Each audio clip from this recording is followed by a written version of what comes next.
Hey, what's up? My name is Jonathan Fink. This is my audiobook series, free on YouTube. Up next, The Pokemon Gods Are Real, Chapter 9, The Teachers.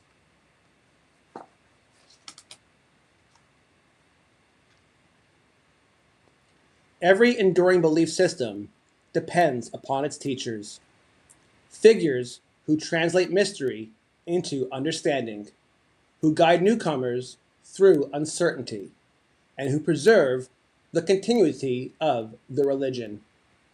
Pokemon, though born as a game, quickly developed its own lineage of instructors. These teachers did not simply explain rules or mechanics, they shaped perception. They framed meaning. They determined how each generation would experience the sacred world of trading cards, game battles, and collecting.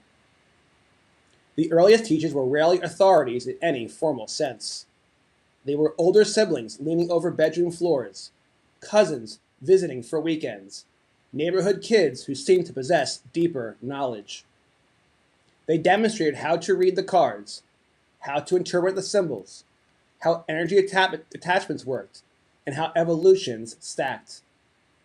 Their instruction was imperfect, often riddled with misunderstandings and invented interpretations.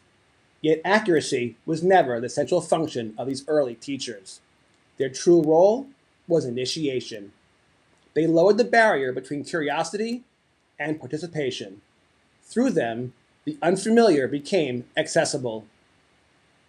The teacher provided not only information, but confidence, the reassurance that one could enter this strange universe of creatures, numbers, and rituals without fear.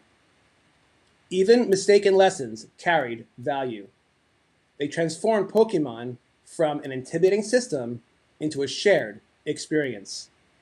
They allowed belief to take root. As the hobby expanded, new teachers emerged within more structured environments. Card shop owners became the next great custodians of knowledge. Their stories functioned as temples of Pokemon devotion, but their influence extended far beyond retail. They explained tournament procedures, mediated disputes, introduced formats, and enforced norms of conduct. They balanced countless roles at once: merchant, referee, counselor, and archivist. For many young collectors, the shop owner represented the first true authority of the religion, a steady presence who validated both enthusiasm and confusion. Collectors frequently recall their first local card shop owner with remarkable clarity, as if remembering a childhood mentor or spiritual guide.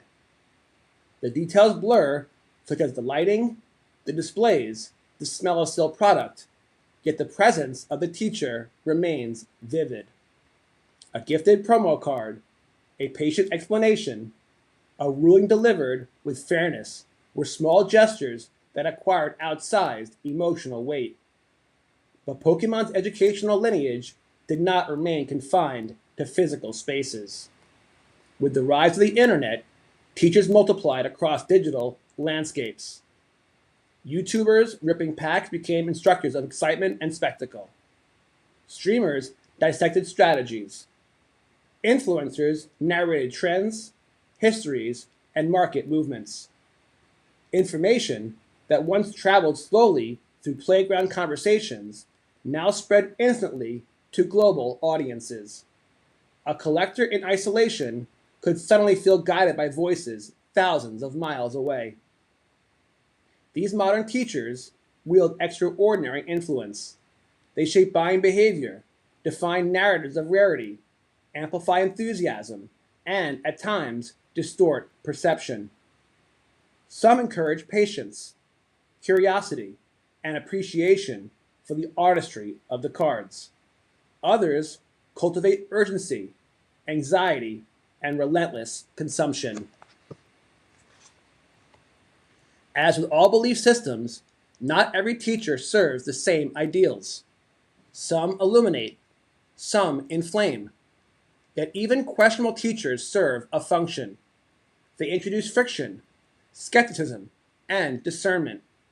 Painful lessons, such as a reckless purchase, a hyped disappointment, or a counterfeit card acquired in haste, often become pivotal moments of growth. Faith without critical awareness is fragile. Discernment, though uncomfortable, strengthens conviction. The most influential teachers, however, offer something deeper than instruction. They transmit spirit. The teachers remind the faithful that Pokemon is not solely an economy or a competitive system, but an experience rooted in wonder, imagination, and connection. Their guidance rekindles joy rather than merely directing behavior. They cultivate belonging rather than comparison. In their presence, the hobby feels expansive rather than transactional. Every collector carries traces of his teachers within them. The sibling who first explained a holographic shine. The shop owner who treated a child's modest binder with respect. The online voice whose enthusiasm reignited dormant passion. These influences persist because they shape not only knowledge, but emotion. They framed how the believer learned to see. And inevitably, the cycle continues. Those once guided become guides themselves, such as the collector explaining rarity to a newcomer, the player teaching a child how to shuffle properly, and the veteran warning others about counterfeits or scams. Teaching becomes not an obligation, but a natural expansion of participation in the religion. End of chapter 9. Up next, chapter 10, the sacred places. If you enjoyed this chapter, please hit the like button. If you really enjoyed it, please subscribe. Thank you so much. God bless.